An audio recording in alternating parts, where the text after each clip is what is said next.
Right, so Keir Starmer has built a government where racism comes with a ranking system, it seems. Criticise Israel and you'll face the full weight of Labour discipline. Question Islamophobia and you'll be told, well, free speech has to come first. He guards Israel like it's a legal client.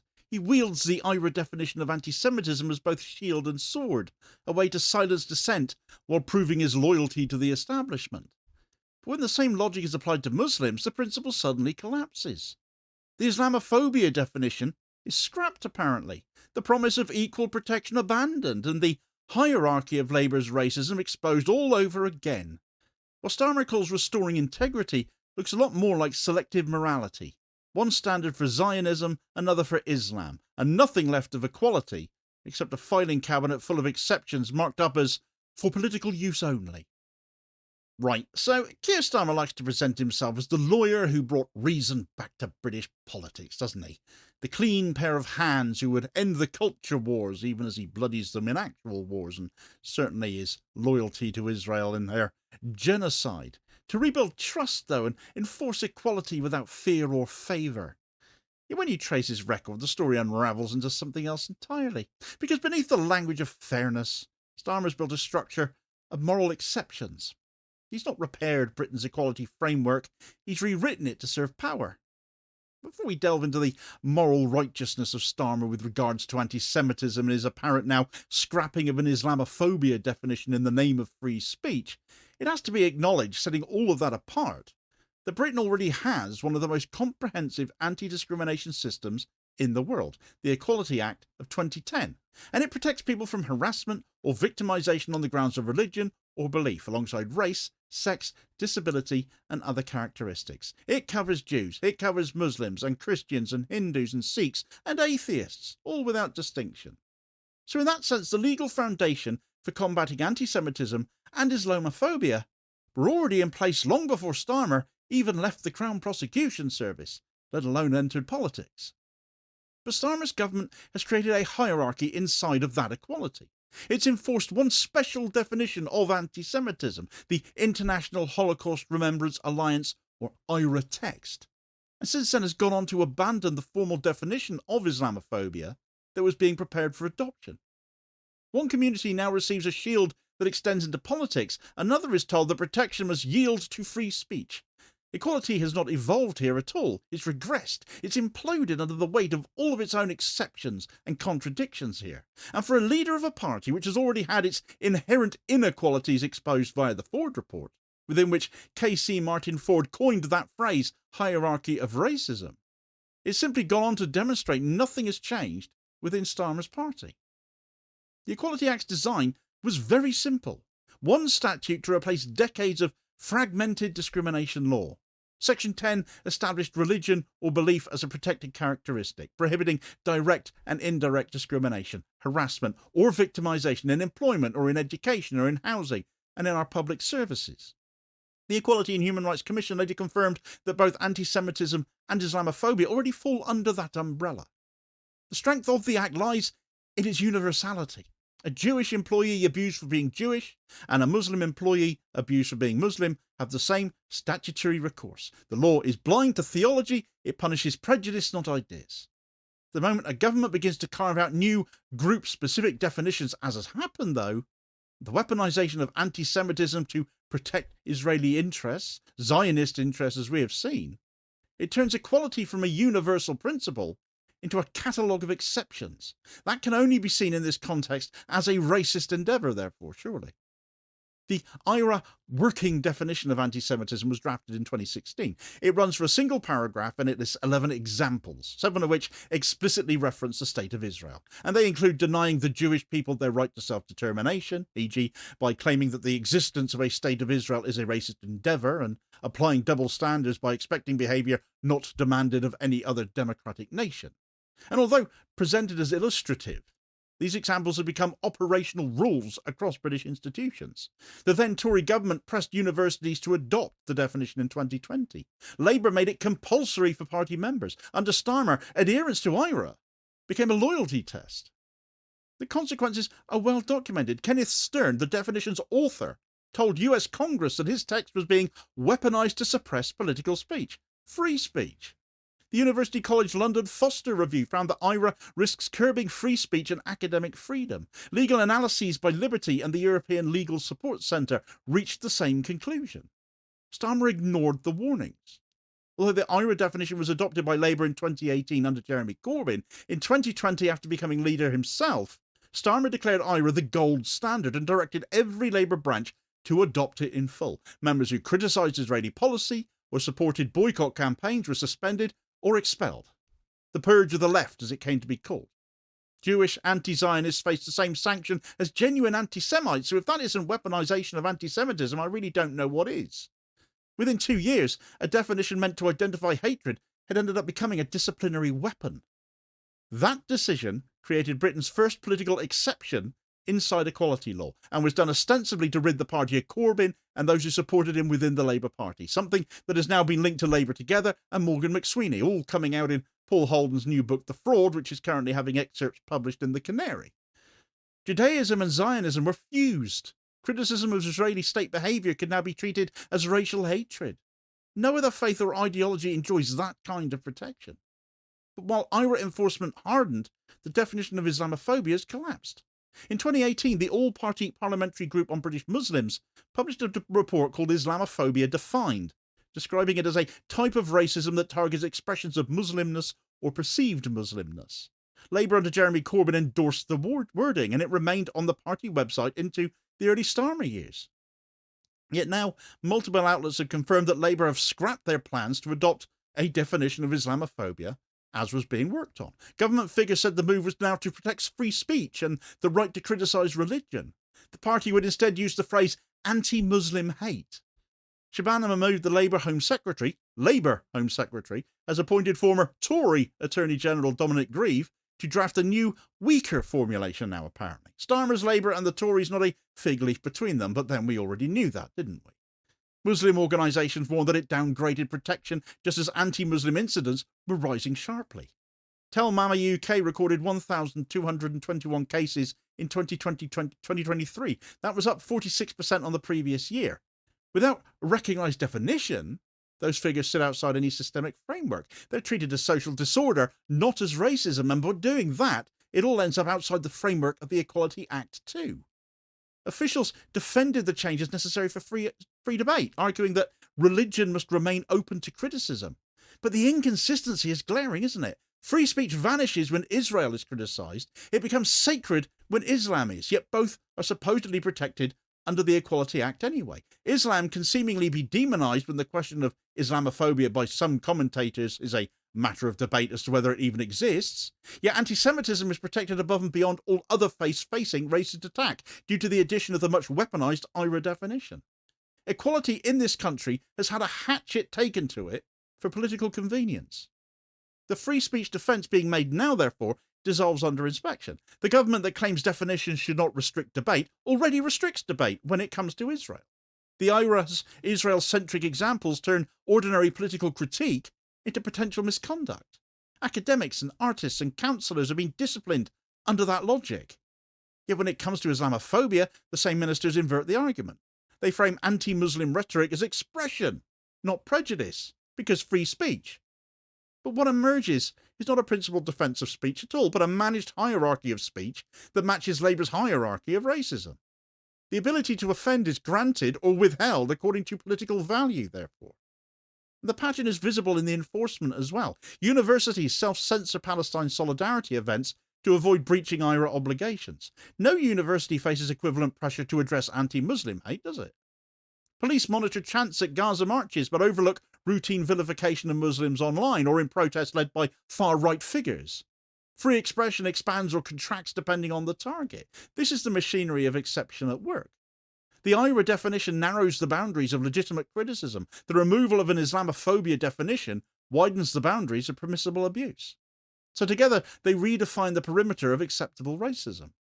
And the result is a visible two-tier system. Jewish communities are offered an expansive legal shield encompassing political identity. Muslim communities receive a diluted assurance that hate will be discouraged. The first is institutional protection. The second is just a moral suggestion. By any objective reading, This meets the definition of institutional racism set out in, for example, the 1999 Macpherson inquiry. Policies that intentionally or otherwise produce unequal outcomes. One community's discrimination is treated as existential, the others as debatable. This hierarchy also reshapes civic life. Councils invoke IHRA to cancel pro-Palestine art exhibitions or fearing accusations of antisemitism. Meanwhile, Islamophobic commentary on national TV provokes debate but rarely a sanction. A system claiming neutrality has become an instrument of absolute imbalance. Britain's alliance with Israel and the United States is what makes the IHRA framework useful, though, isn't it? It signals alignment and inoculates political leaders against allegations of anti-Semitism themselves. By extending the definition to Israel's critics, the government effectively polices dissent in line with Allied policy. There's also the matter of domestic control. Since the early 2000s, the prevent strategy and wider counter-extremism agendas have positioned Muslims, disproportionately so at any rate, as potential security risks. Recognising Islamophobia as structural racism would expose bias within those programmes, and that would never do. So keeping the term vague preserves flexibility for policing and surveillance to remain as it is, inherently biased, racist. And then there are the political optics. Starmer's dual stance allows him to appear morally serious and politically safe. The IHRA definition appeases pro-Israel donors and establishment media. The abandonment of the Islamophobia definition therefore reassures conservative commentators that Labour will not impose blasphemy codes on them. So the contradiction is all policy. Under Starmer, anti-racism functions as image maintenance. It's less about justice than about signalling respectability. The IHRA definition provides measurable compliance, a certificate of virtue. The Islamophobia definition, by contrast, would have required confronting uncomfortable realities, the impact of counter-terror law, the racialisation of Muslims in media coverage, and patterns of discrimination in policing and employment. It would have demanded reform, not rhetoric. By discarding it, Labour avoided functionally doing some hard work that absolutely does need doing. But this is not unique to Britain either, is it? In Germany, IHRA enforcement has been written into law and used to restrict funding for pro-Palestinian activism.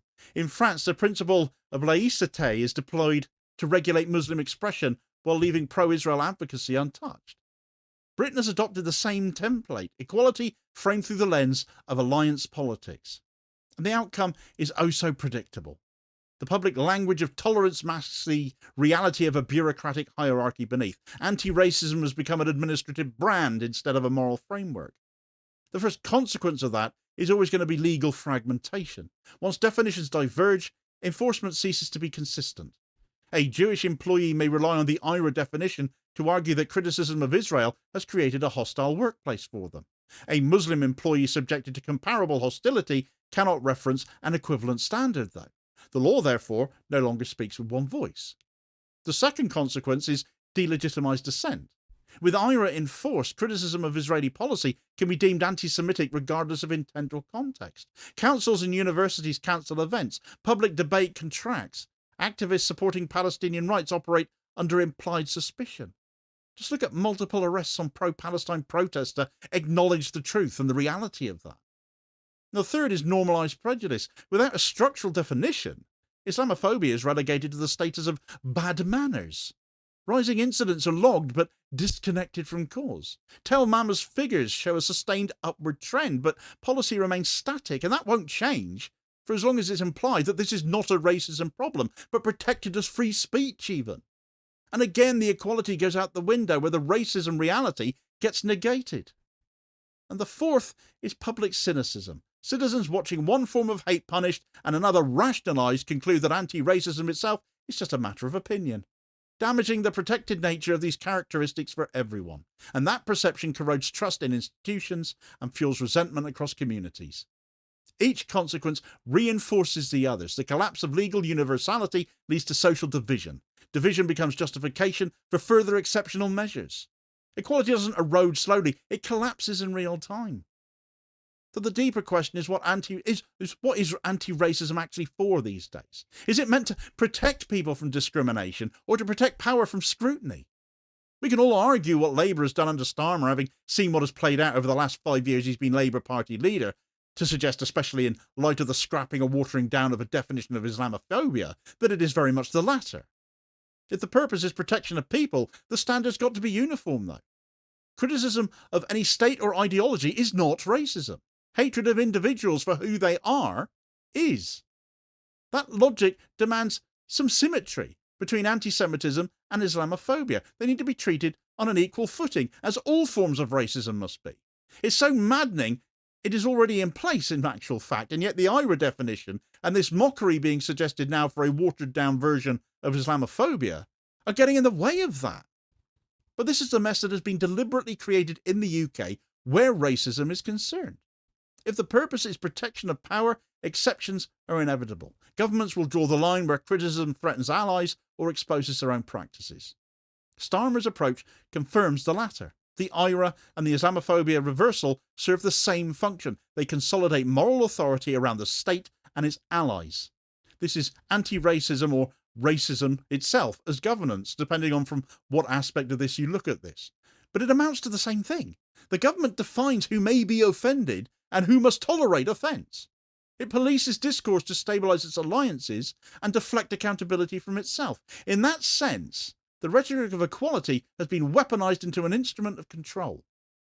Restoring integrity to equality law requires returning to the foundation Parliament already wrote. The Equality Act of 2010 covers discrimination on religious grounds without the need for parallel definitions. Reasserting that universality is the simplest reform they could do. Anti-Semitism should again mean hostility towards Jews as Jews, not criticism of a government or ideology, which means stripping out the nonsense claims of racism for criticising Israel or Zionism. Islamophobia should mean hostility towards Muslims as Muslims, not theological disagreement. Both can be addressed under the same statute and measured by the same evidentiary standards. It's already there. So to prevent further politicisation, equality enforcement should be insulated from ministerial discretion. Independent oversight, not party management, must decide whether speech or conduct constitutes harassment. The metric should be demonstrable harm, not political convenience.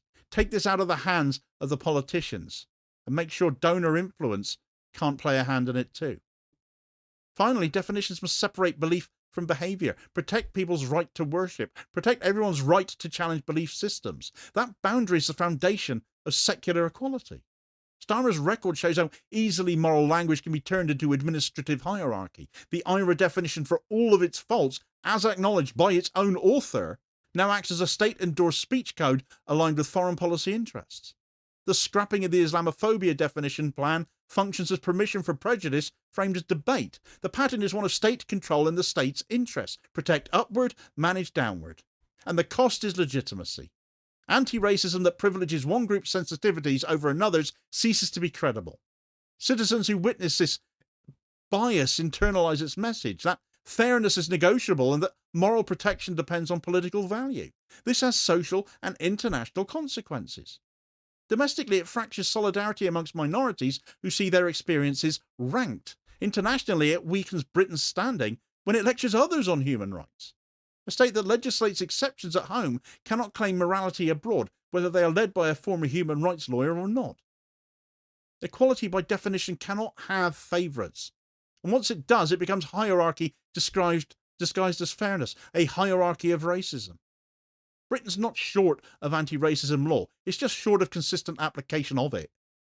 The Equality Act of 2010 promised one standard for all. The IHRA definition and the scrapped Islamophobia definition have replaced that standard with two. One shields a political ally from criticism, the other leaves a vulnerable community exposed to prejudice, all repackaged under free speech. The scrapping of the Islamophobia definition announces that attacks on them is okay, when really no additional definition ought to be necessary. Starmer's government claims to be restoring decency, but has instead normalised double standards. What it calls balance is actually bias. What it calls moderation is management. The principle of equality has not been strengthened, it's been rewritten to accommodate power. This is the quiet constitutional change of the moment, the conversion of equality law into a moral ranking system. Some racism is treated as intolerable, some as arguable, some as completely invisible. That is, in and of itself, racist. Anti-racism becomes a license to decide who qualifies as a victim and who must prove they are one. Equality is not eroded, it's imploded, collapsing inward under the pressure of politics. And until those exceptions are removed, Britain's anti-racism architecture will remain a mirror of the inequalities it claims to fight. The question now is whether Britain will dismantle the hierarchy, because if we don't, it'll just get worse. And equality law will just end up as a mask we wear to disguise the racism we're choosing to live with.